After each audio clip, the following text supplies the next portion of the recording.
Halls are back in town, halls are back in town. The halls are back in town. What's going on, folks? Zach from Uchu Shelf here. Hope you guys are doing good and reading lots of manga. Now, I know I said that I probably wasn't going to do any more hauls on the channel anymore. There's a myriad of reasons I gave for that, many of which I don't even remember anymore. But I've been buying manga like there's some sort of global pandemic going on. So I thought, you know what? Instead of keeping this all to myself, I'm going to sit down in front of the camera on this fine Saturday afternoon and show you guys what I've been collecting this year so far. So without further ado, let's get into it. So yeah, let's get into this haul. Let's see what we've got. So first up, we've got Volume 2 of Baka Monogatari by Nisio Isin and Oh Great. Nisio Isin is, of course, the original creator of the light novels, which have since been adapted into what I can only assume is countless seasons of anime, which I do prefer, admittedly, to the manga, although I can't deny the fact that Oh Great is absolutely smashing it at adapting this series. Like, I'm only halfway through Volume 2 right now. Everything he's adapted so far has just been perfect. Visually speaking, a lot different from the anime, but you know what? Not a bad thing. It's different in its own regard, and I think it just works. And my good friends over at Vertical were kind enough to send me Volume 3 of Baka Monogatari as well. I've got a review coming out of the first 3 volumes in the next week or two. Definitely keep an eye out on that, because I have a lot of things to say about this. Pretty much all good. Very few qualms, but we'll get into that when we get into it. They were also kind enough to send me Volume 10 through 13 of Ajin. Now, super kind of them. Thanks to Vertical again for sending me those. I only have Volume 1 here with me. Volumes 2 through 4 are back in Canada. Whether or not I actually get to see them again, I don't know. But, you know, I get to collect the rest of them, which is awesome because, as I mentioned before, I have only seen the anime. I want to see where the story goes after the anime ends, and really excited to do that because the anime, I know 3D anime is pretty polarizing among anime fans. I thought Ajin was just bloody cool though. So next up, we got Downfall by Inio Asano. Now, I already did a review of this. You can check that out in the description below over on my channel. I'll put a link whichever way it comes up there. And yeah, long story short, bloody loved it. Would definitely recommend it if you want to get my full thoughts on it. Again, check out the review. So funny story about this one is I actually pre-ordered this around Christmas time, both for myself, a little gift to Uchu Shelf from Santa Claus, as it were, and one for my good friend Caliban on the Shelf, also my podcast co-host. You can check out links to all that in the description below. And literally every week leading up to when it was being released here, which is always a couple of weeks after it's released in America, we were like, all right, here it comes, it's coming, like, we're gonna get it, we're gonna read it, we're gonna talk about it. And then literally 2 days before it came out, I got notifications from Amazon, hey, this isn't coming out for another month. And I thought, you know what? Cancel that and just import them. Pay the extra couple of pounds, whatever. Worth it. Love this series, love the mangaka, definitely check it out. Now, if you follow the channel, follow me on Twitter, follow me on Instagram, whatever, you know that I'm working my way through Dorohedoro right now. I've got volumes 1 through 5 sitting on the shelf there, and I know that it is currently going out of print. There are some volumes that are just difficult to find, but thanks to used bookstores such as Book Depository, I've now got 6 through 12, working my way through this series, as I mentioned, and yeah, trying to get it all, because I think there's like, what, 21, 22 volumes, some about just shy of halfway through, and yeah, love this series. Really don't have much more I can say about that. I just finished Volume 5, the whole Blue Knight thing. That was, I love this series. And I just want to make a note. I know in my first impressions of Dorohedoro, I said I didn't like En and his whole family. My favorite characters, hand down. I love each and every one of them. And I was an asshole for saying that. No other way to put it. I was wrong. Uchu Shelf was wrong. One of the few rare occasions. So good. I'm going to show you guys this next manga, and you're going to be a little shocked. You're going to be surprised. Maybe pleasantly so. Because you know your boy Uchu Shelf. I love me some shonen, love me some seinen, and I don't talk a lot about shoujo or josei, but you know what? I went out and I got myself Paradise Kiss. Now, initially I watched the anime of Paradise Kiss because my favorite director, Osamu Kobayashi, who also did Beck Mongolian Chop Squad, did it. And by the end of it, I fell in love with the characters, fell in love with the story, learned a little bit more about fashion. I mean, I'm not the most, fashionable guy. I'm wearing a real big fish t-shirt, as I usually do. Yeah, I've got a video about Paradise Kiss coming out soon once I finish reading it. I'm actually going to be doing it as a collaboration with a friend of mine who knows a lot more about fashion than I do. Yeah, if you're interested in that, definitely keep an eye out on the channel. It's coming in the near future, probably by the end of the month, because quarantine, lockdown, I got nothing better to do. Next up, still a few omnibuses behind, but Omnibus 6 of 20th Century Boys by Naoki Urasawa. Again, haven't read through this before. I'm just reading through it for the first time since these omnibuses came out, and absolutely love this. You know, I thought Monster was going to be my Naoki Urasawa all-time favorite. Maybe Pluto, even though I've only read about half of that, but you know what? Gotta give some love to 20th Century Boys. This thing is the GOAT of all his works. I also recently watched the live-action movies, which, wow, just fantastic. If you guys love Japanese film, check these out. They're just really good. There's really no other way to put it. They're really good movies. It's a really good manga. Listen to what I'm saying. Go buy this stuff now, please.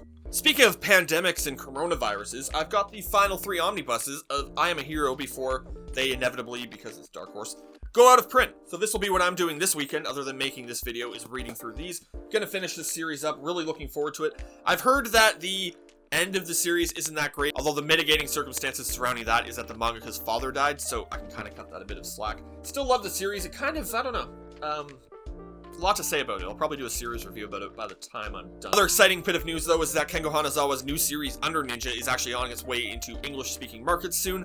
I believe I read that it was going to be the end of April, but I haven't heard any news about a publisher, haven't heard any news about release dates or distribution plans or anything, so probably because of the mitigating circumstances of the world, as it were, we're probably going to be a bit delayed on that, but we'll just wait and see.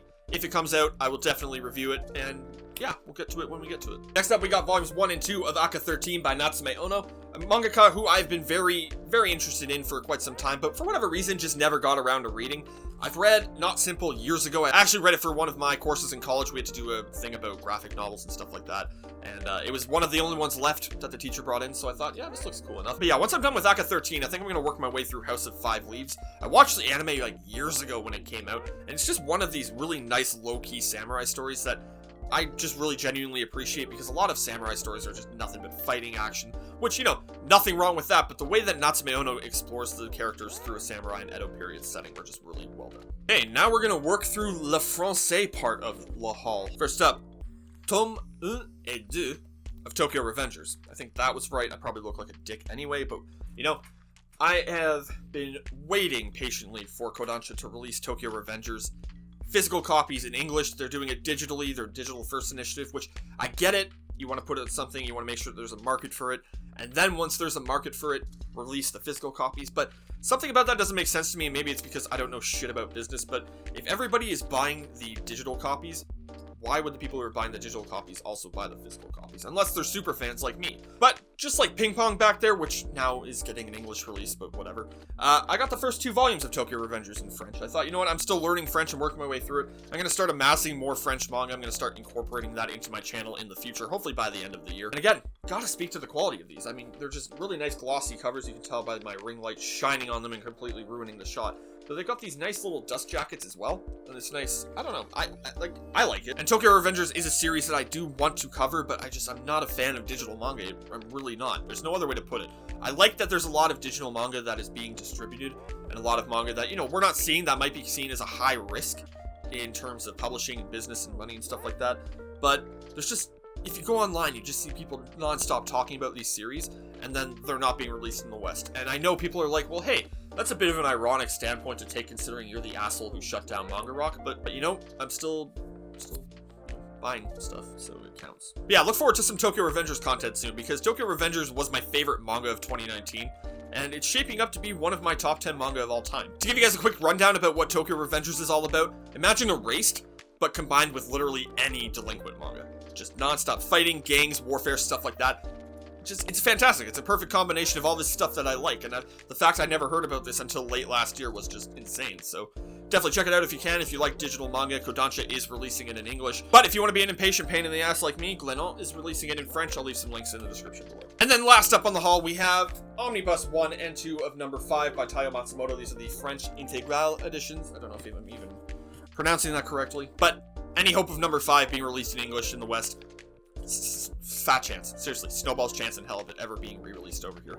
The first 2 volumes of it were released over by Viz way back in the day, way when like Taiyo Matsumoto's Black and White just came out, also known as Tekken Kinkuri, when they were releasing other Taiyo Matsumoto work like Blue Spring, the compilation of short stories surrounding a bunch of delinquents. And don't quote me on this, but I read that the first 2 volumes sold less than like 1,000 copies total, so Viz was just like, nope. Which is a shame, because I had the first one, and I wanted to buy the second one, but it went out of print almost immediately, and then I lost the first one, so I thought, you know what, instead of trying to find a quarter of a series, I'm just gonna keep learning French, and I'm gonna buy the whole bloody thing for cheaper than I would have been able to buy 2 omnibuses here in the West. So, and I'm gonna keep doing this. The quality of French manga is just insane. I mean, look at these just nice covers. Again, slip jackets and everything. Nice little inside cover there if you want to hang these bad boys up as a poster, which, you know, I might just do, but probably not. So there you have it, folks. A manga haul of indeterminate time from the beginning of the year up until literally 5 minutes before I started recording, because I was waiting for these 2 to show up in the mail, because the Amazon guy took forever. I'm not complaining about it. I know there's other stuff going on in the world right now, but they were supposed to come on Thursday. you know? Let me know what you guys thought in the comments below. If there's any manga you want me to check out, any manga you want me to collect, or if you have any recommendations for manga that you want me to read. If you want me to recommend you some manga, ask me in the comments. Hit me up on Twitter, @UchuShelf, over on Instagram, also @UchuShelf, but I don't do anything over on Instagram, so actually don't even bother. And as always, don't forget to support legal manga. Go to www.wherecanireadmanga.com to get the lowdown on where you can read manga for free, through a subscription, or per volume. Do it all in a way that supports the manga industry, helps us get more manga like this stuff right here. Because of the quarantine/lockdown, I've got a lot of videos coming out, a lot of videos planned, things that I'm working on right now. I've got Baka Monogatari volumes 1 through 3, a review of that coming soon. I've got a isekai manga that another publisher has sent me that I don't want to say a lot about just yet because I haven't gotten into it. I've got another manga that I'm reviewing that I'm very much looking forward to that was sent to me by a publisher again. Can't get into that just yet, but that is coming, and I'm very excited about that, and if you can tell my excitement, you probably know what it is. Got the Paradise Kiss review coming out. I've got probably a vlog series about me learning French specifically to read manga coming in the near future. I'm probably not going to do it just yet. I've got a lot of French to brush up on for sure. And then I've got a really cool video about French manga coming out as well, probably by the end of the month. I'm really looking forward to this. I've been working on it for quite some time. And yeah, so that's what's coming up with UchuShelf. Definitely keep an eye out if you are interested. But until next time, folks, happy reading.